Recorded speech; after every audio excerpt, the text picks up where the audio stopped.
తెలంగాణలోని పలు జిల్లాల్లో వర్షాలు కురుస్తున్నాయి. హైదరాబాద్లో భారీ వర్షంతో జనజీవనం ఉక్కిరిబిక్కిరైంది. గ్రేటర్ హైదరాబాద్ పరిధిలో కురిసిన వర్షానికి క్షణాల్లోనే వరద పోటెత్తింది. రోడ్లు చెరువులను తలపించాయి.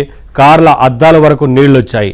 ప్రవాహ తీవ్రతకు రోడ్డు పక్కన ఇళ్ల వద్ద పార్క్ చేసిన బైకులు కొట్టుకుపోయాయి.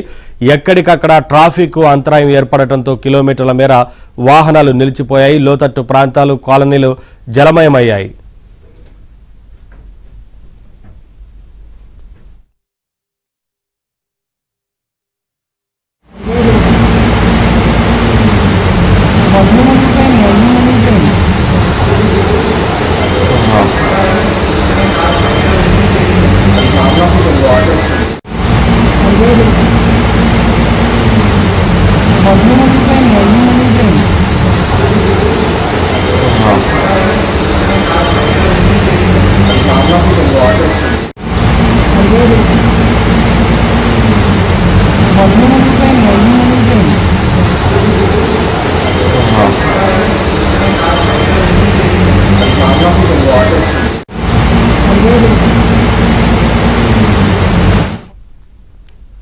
తెలంగాణలోని పలు జిల్లాల్లో వర్షాలు కురుస్తున్నాయి. హైదరాబాద్లో భారీ వర్షంతో జనజీవనం ఉక్కిరిబిక్కిరైంది. గ్రేటర్ హైదరాబాద్ పరిధిలో కురిసిన వర్షానికి క్షణాల్లోనే వరద పోటెత్తింది. రోడ్లు చెరువులను తలపించాయి. కార్ల అద్దాల వరకు నీళ్లొచ్చాయి. ప్రవాహ తీవ్రతకు రోడ్డు పక్కన ఇళ్ల వద్ద పార్క్ చేసిన బైకులు కొట్టుకుపోయాయి. ఎక్కడికక్కడ ట్రాఫిక్ అంతరాయం ఏర్పడటంతో కిలోమీటర్ల మేర వాహనాలు నిలిచిపోయాయి. లోతట్టు ప్రాంతాలు, కాలనీలు జలమయమయ్యాయి.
తెలంగాణలోని పలు జిల్లాల్లో వర్షాలు కురుస్తున్నాయి. హైదరాబాద్లో భారీ వర్షంతో జనజీవనం ఉక్కిరిబిక్కిరైంది. గ్రేటర్ హైదరాబాద్ పరిధిలో కురిసిన వర్షానికి క్షణాల్లోనే వరద పోటెత్తింది. అప్డేట్స్ మా కరెస్పాండెంట్ ప్రవీణ్ లైవ్ ద్వారా అందిస్తారు మణికొండ నుంచి. ప్రవీణ్, మణికొండలో తీవ్రంగా కురిసిన వర్షంతో పెద్ద ఎత్తున అక్కడ జనజీవనం మొత్తం అస్తవ్యస్తమైనట్లు తెలుస్తోంది. అపార్ట్మెంట్లోకి నీరు చేరినట్టు తెలుస్తుంది కదా, ఏంటి అప్డేట్స్?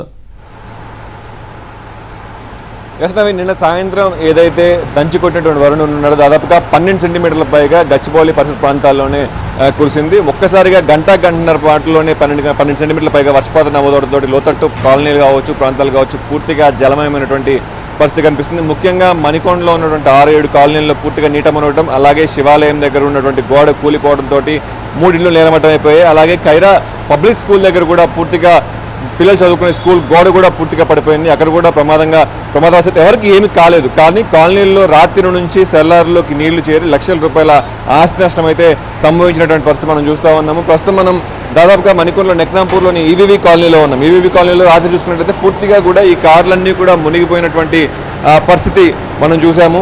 సో ప్రస్తుతం దాదాపుగా 4-5 మోటార్లు పెట్టి దాదాపుగా జిహెచ్ఎంసీ అధికారులు, మున్సిపల్ అధికారులు వచ్చేసి నీటిని తొలగిస్తూ ఉన్నారు. సో ఇళ్లలో ఇంకా అటు వాచ్మెన్ రూమ్స్లో కావచ్చు మొత్తం కూడా అంతా కూడా నీళ్ళంతా తొలగిస్తున్నటువంటి పరిస్థితి కనిపిస్తూ ఉంది. మనం చూసుకోవచ్చు ఆ బైక్ అంతా కూడా రాయల్ ఎన్ఫీల్డ్ బైక్ పూర్తిగా మునిగిపోయి ప్రస్తుతం డస్ట్ తోటి కనిపిస్తూ ఉన్న పరిస్థితి కనిపిస్తూ ఉంది. మొత్తంగా చూసుకున్నట్లయితే లక్షల రూపాయల ఆస్తి నష్టం. లిఫ్ట్ అంతా కూడా పూర్తిగా మునిగిపోయింది. ఎలక్ట్రిసిటీ డిపార్ట్మెంట్కి సంబంధించినటువంటి అధికారులు ఎవరు రాకపోవడంతో వీళ్ళే మీటర్లన్నీ ఆఫ్ చేసుకున్నారు. సో బయటకి ప్రస్తుతం ఇప్పుడు నీటిని పంపించిన తర్వాత ఎలక్ట్రిక్ సంబంధించినటువంటి విషయంలో ఎలాంటి చర్యలు తీసుకోవాలి అని చెప్పేసి కూడా ఆలోచిస్తామని పరిస్థితి కనిపిస్తూ ఉంది. సో ప్రస్తుతం ఇది ఒక అపార్ట్మెంట్ పరిస్థితి. పక్క అపార్ట్మెంట్ చూద్దాం. ఇంకా నీళ్ళనైతే తొలగించలేదు. ఇలా 5-6 అపార్ట్మెంట్లు ఉన్నటువంటి పరిస్థితి కనిపిస్తుంది. సో సెల్లార్లోకి వెళ్ళాలి అంటేనే ఒకంత భయం కలుగుతుంది. ఎందుకంటే జనరేటర్లోంచి డీజిల్ లీక్ అవ్వటం, అలాగే షార్ట్ సర్క్యూట్ అవుతుందేమో అని చెప్పేసి భయపడటం, సో ఇదంతా కనిపిస్తూ ఉంది. సో ప్రస్తుతం ఈవీ కాలనీల పరిస్థితి, అలాగే పంచవటి కాలనీలో కూడా చాలా వరకు నీళ్ళలో మునిగిపోయినటువంటి అపార్ట్మెంట్లను మనం చూస్తూ ఉన్నాము. సో ప్రైవేట్ ట్యాంకర్లు పెట్టేసుకొని వీళ్ళందరూ ఇక్కడికి వచ్చే ప్రైవేట్ మోటార్లతోటి ఇన్నిటిని తొలగిస్తూ ఉన్నారు. సో ఎంత పంపింగ్ చేసినా కూడా రివర్స్ ఇంకా ఎక్కువ ఫ్లో వస్తున్నతోటి తీవ్ర ఇబ్బందులు పడుతున్నాం, తీవ్ర ఇక్కట్లు పడుతున్నాం అని చెప్పేసి కూడా అది ఇక్కడ ఉన్నటువంటి వాళ్ళు చెప్తా ఉన్నారు. సో మొత్తం బురద అయిపోయింది. ఇది మన సెల్లార్లోకి వెళ్ళాలి అంటేనే ఒక ఇంత భయం అయితే కలుగుతూ ఉంది. ఎందుకంటే పూర్తిగా కూడా నీట మునిగినటువంటి పరిస్థితి మనం చూసుకోవచ్చు. ఇక్కడికి 2 అడుగులు వేస్తేనే దాదాపుగా మోకాళ్ళలోతు నీళ్ళు వచ్చినటువంటి పరిస్థితి. అక్కడికి వెళ్తే దాదాపుగా నడుము పైనే సెల్లార్లో నీళ్ళు ఉన్నాయి. సో పూర్తిగా కూడా వాచ్మెన్ రూమ్స్ ఇక్కడ కూడా చూసుకోవచ్చు. బైక్స్ అన్నీ కూడా పూర్తిగా తడిచిపోయినటువంటి పరిస్థితి కనిపిస్తూ ఉంది. సో దాదాపుగా నిన్న సాయంత్రం నుంచి కూడా అటు స్థానికులు అందరూ కూడా కష్టపడుతూ ఉన్నారు. సో ప్రస్తుతం మనతో మాట్లాడేందుకు నివాసి కూడా ఉన్నారు, వాళ్ళని కూడా అడిగి తెలుసుకుందాం. సో ఎలా ఉందండి పరిస్థితి ఇక్కడ? అంటే ఇప్పుడు బెటర్ అండి. అంటే నైట్ మా అపార్ట్మెంట్లో అయితే నైట్ 12:30 నుంచి 2 మోటార్లు నడుస్తున్నాయి. ఇప్పటికి ఇదైంది. ఈ అపార్ట్మెంట్కి ఇప్పుడే స్టార్ట్ చేసాము. ఒక 4-5 అవర్స్ పడుతుంది. నిన్న సాయంత్రం ఎన్ని గంటల నుంచి వచ్చాయండి నీళ్ళు రాత్రి 7 o'clock నుంచి. సో నిన్న సాయంత్రం నుంచి ఎవరు అపార్ట్మెంట్ బయటికి వెళ్ళలేదా? ఎవరు రావడానికి లోపలికి బయటికి రావడానికి లేదు. పిల్లలు అంతా ఎలా ఉందండి? వృద్ధుల పరిస్థితి ఎలా ఉంది? లోపల బిక్కుబిక్కుమంటూ ఉండే పరిస్థితి అంటే ప్రాబ్లమే లేదు, కానీ పవర్ లేదు. అంటే సేఫ్టీ గురించి పవర్ ఆఫ్ చేసాము. అది షార్ట్ సర్క్యూట్ అవుతున్నాము అని. అది 1 అవర్లో పవర్ రిస్టోర్ అవుతుంది. డీవాటరింగ్ అయిన తర్వాత రిస్టోర్ అవుతుంది పవర్. అధికారులు ఎవరైనా వచ్చారండి? నిన్న కమిషనర్ గారు వచ్చారు. ఇంకా లోకల్ కౌన్సిలర్, మాజీ కౌన్సిలర్ గారు వచ్చారు, పద్మరావు గారు వచ్చారు. వచ్చి అది శాశ్వత పరిష్కారం చూద్దాము అని చెప్పన్నారు. సో డ్రైనేజీ ఓవర్ఫ్లో అయిపోవడం, రివర్స్ పంపింగ్తో ఇవంతా కూడా ఇబ్బందులు పడుతున్నాం అని చెప్పి చెప్తున్న పరిస్థితి కనిపిస్తుంది. ప్రస్తుతం అయితే ఏవీ కాలనీలో ఉన్నటువంటి 6 అపార్ట్మెంట్స్లో కూడా ఇంకా నీటిని తొలగించాల్సినటువంటి పరిస్థితి కనిపిస్తూ ఉంది. ఈరోజు రేపు కూడా భారీ వర్షాలని చెప్తున్న నేపథ్యంలో లోతట్టు ప్రాంతాలందరూ కూడా అప్రమత్తం అవుతా ఉన్నారు.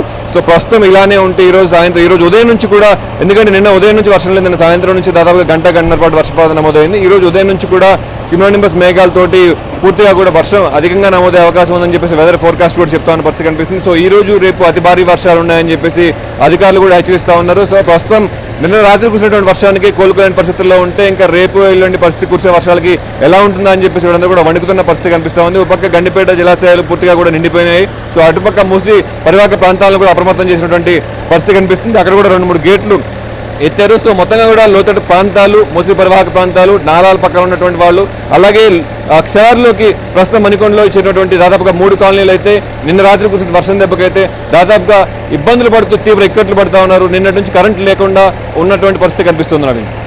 Thank you Praveen, thanks for the updates.